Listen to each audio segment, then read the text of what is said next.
안녕하세요. 반갑습니다. 오늘도 하나님 말씀으로 하루를 시작하는 모닝방에 오신 여러분들 주님의 이름으로 환영하고 축복합니다. 우린 때때로 영적인 침체를 경험하곤 합니다. 기도해도 공허하고 주님의 이름을 불러도 응답이 없는 것 같은 그런 느낌을 받을 때가 있죠. 내가 무엇을 잘못한 줄 알면서도 스스로 돌이키기 어려워 돌아가지 못할 때도 있습니다. 그럴 때 우리에게 먼저 손을 내밀어 주시는 주님이 있으십니다.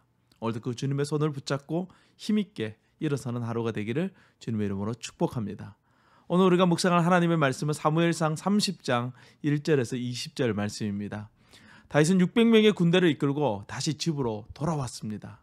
시글락에서 아벡까지 거리는 왕복 180km 정도 되는 긴 여정이었어요. 일주일 정도 집을 배우고 돌아온 그들 앞에 끔찍한 일이 기다리고 있었습니다. 아말렉 사람들이 시글락을 공격해서 집과 성을 불태우고 가족들을 포로로 붙잡아 가버렸습니다. 모든 사람들은 큰 충격에 빠졌습니다. 4절 말씀을 보면 다윗과 함께한 백성이 울 기력이 없도록 소리 높여 울었다라고 말씀하고 있어요. 가족을 잃은 아버지의 마음은 이루 말할 수 없는 고통 그 자체였습니다. 오늘도 가족을 위해서 일터로 출근하시는 이 땅의 모든 아버지들을 응원하고 축복합니다.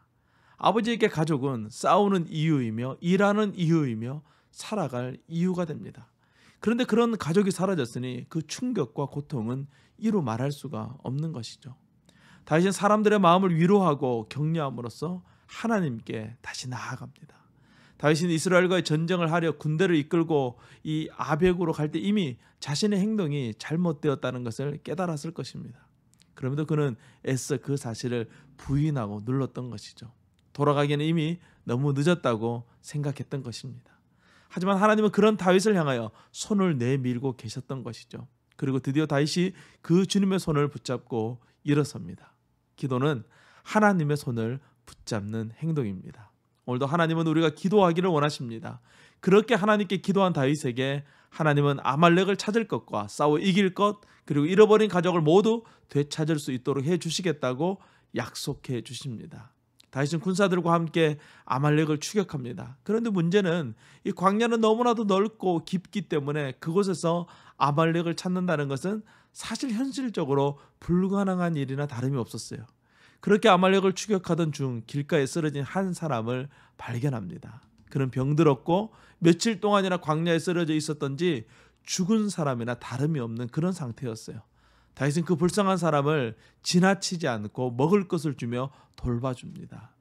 죽을 것 같았던 그 사람이 기적적으로 살아났고 놀라운 사실을 다윗에게 말하게 되죠.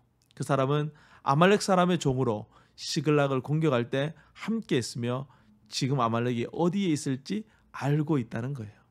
길가에 쓰러진 사람을 도운 다윗은 그를 통해서 하나님의 음성을 듣게 되고 아말렉을 찾아 싸워 승리하고 잃어버린 가족들과 모든 것들을 되찾아서 돌아오게 됩니다. 사실 그동안 다윗은 성공을 위해서 물불 가리지 않고 살아왔습니다. 하지만 주님을 만난 후 다윗은 변화되었어요. 자신의 성공만 쫓기보다는 주위를 돌아보는 여유가 생긴 것이죠. 쓰러져 넘어진 사람을 돌볼 수 있는 사람이 되었던 것입니다. 다윗이 선한 일을 힘쓸 때 하나님은 다윗의 삶에 놀라운 축복을 베풀어 주시는 것이죠. 하나님의 백성이 살아가는 방식은 세상에 살아가는 방식과는 다릅니다. 우리의 삶은 세상이 보기에 어리석은 것 같아 보일지라도 가장 지혜로운 삶의 방식이라는 거예요. 패하는 것 같으나 승리하는 삶이 믿음의 삶입니다. 오늘도 하나님의 말씀을 쫓아 믿음의 길을 선택하고 그 믿음 안에서 참된 승리를 이루어갈 수 있는 우리 모두가 될 수 있기를 주님의 이름으로 축복합니다. 오늘도 승리하세요. 샬롬.